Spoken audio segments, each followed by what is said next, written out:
This was all it took to undermine me. This little hat. You might think, pull it down lower over your head. I say, leave it perched up there like a wee bobbin top. I hope you enjoyed that. A day in the life of old Russ, me. What do? What's my spiritual practices? I've been asked that. Here is the answer to it. My first priority, particularly as a person that has 2 young children, is prayer and meditation. On awakening, I ensure that before I get into this little guy, my old telephone, I read a spiritual reading which sort of focuses my attention that day, because otherwise I might start waking up feeling terribly anxious, and that my whole meaning and purpose is determined by what other people think of me and what I want. And the phone, of course, exacerbates that condition. So I look at these books. Many of my books that I look at are sort of 12-step oriented. I read them things. It's usually stuff like, remember you're in a box of space and time, but this is not the totality of all reality. We are living within a limited animalistic perspective, and all possible realities are not held within the framework of human consciousness and the portals into it. At least that's how I interpret those readings. They sometimes are a bit more florid and a little more, sometimes they're sort of somewhat more Christian sounding. But I read something like that. Then I meditate.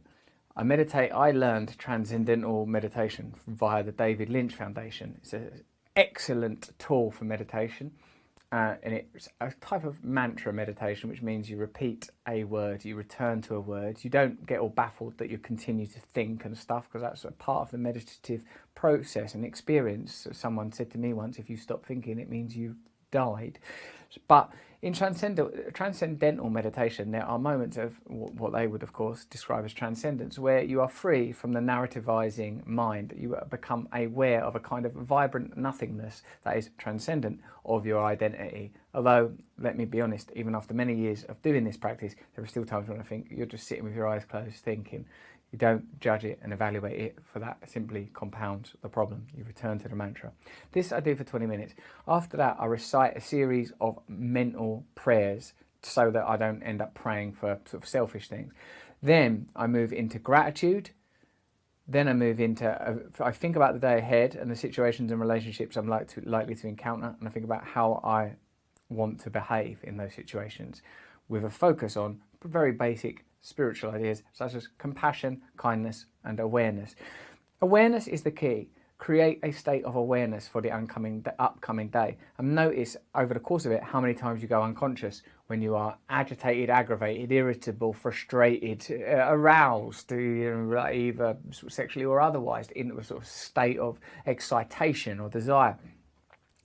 If you jump into the movie, then you kind of have lost contact with this sort of aspect of self that is elevated beyond personal need, a kind of place of awareness.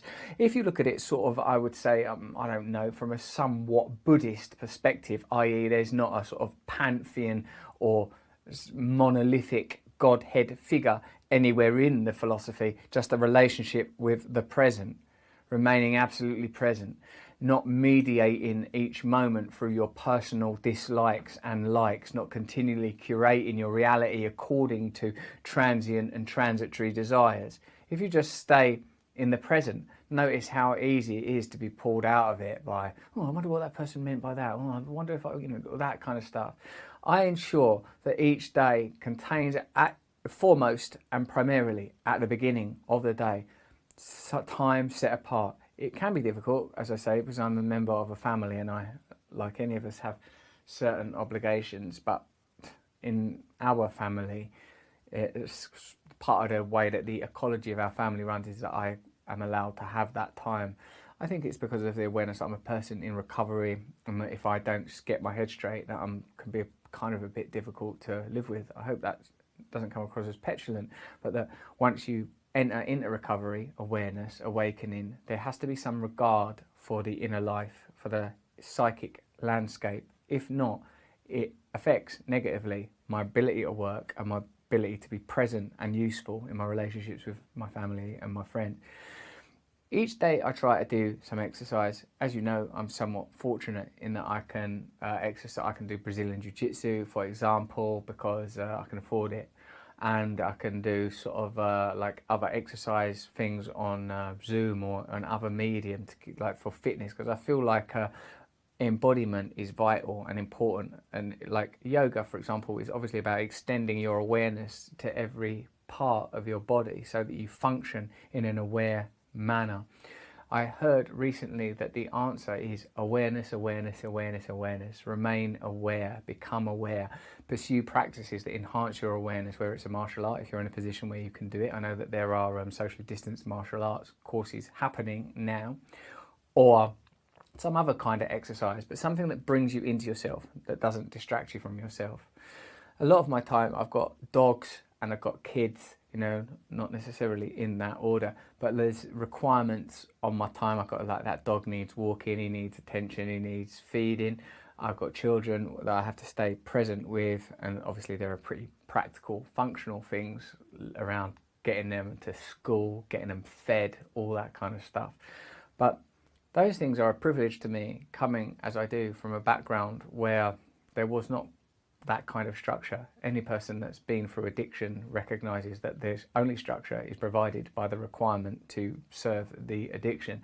So to have the luxury to operate within a family where I'm not economically deprived, which is not how my early life was, it was defined by economic deprivation, to live in a situation where I'm not under that pressure, to be in this pandemic and to be relatively free from anxieties about physical health, even though mental health is something that I'll always have to be aware of, I recognise could be regarded as a privilege.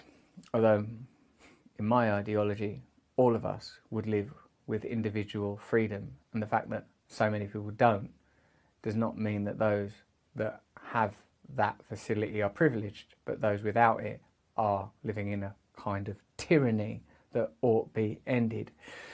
Notably and importantly for me, my own awareness and awakening and self-care is purposed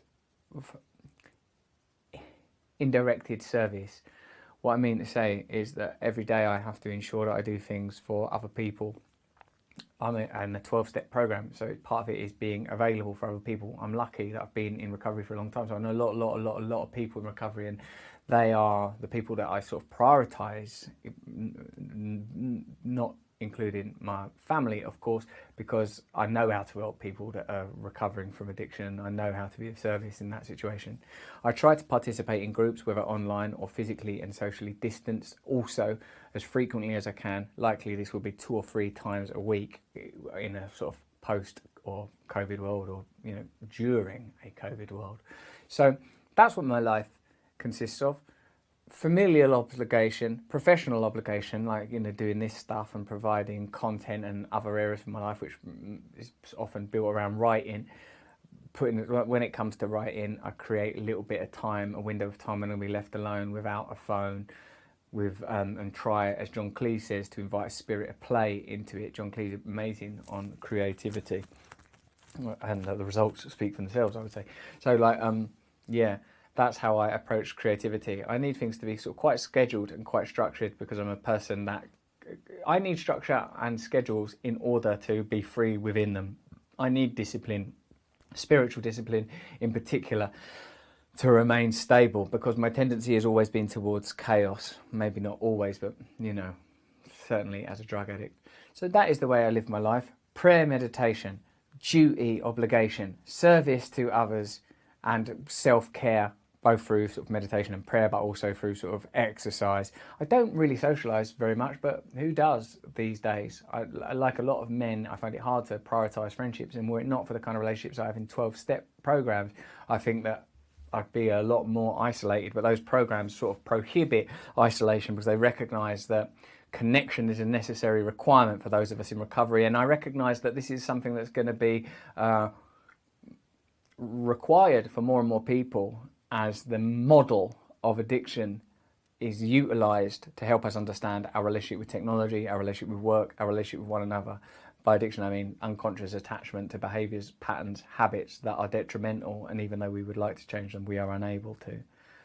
Think about that in regard to your phone use or whatever. So I'm very lucky to have this sort of 12-step recovery rubric as a mainstay for my approach to life. I hope that answers your question. Person who asked me how I spend a day in my life. I always go to bed too late. I always end up watching more telly than I intended to. I always end up reading too much about football. I always end up looking at my phone too much. I always spend up too much time getting sleep out of the corner of my dog's eyes and talking to him like this. Oh no, what happened to you? Did somebody come to you at school? And talking to him about imaginary narratives. Did you get rejected in the workplace? Did you go to a fancy dress competition, but it wasn't actually fancy dress? You were the only one wearing fancy dress. These things have to be done as well. But those are the things that I've already listed and described are the things that I hope will be useful to you.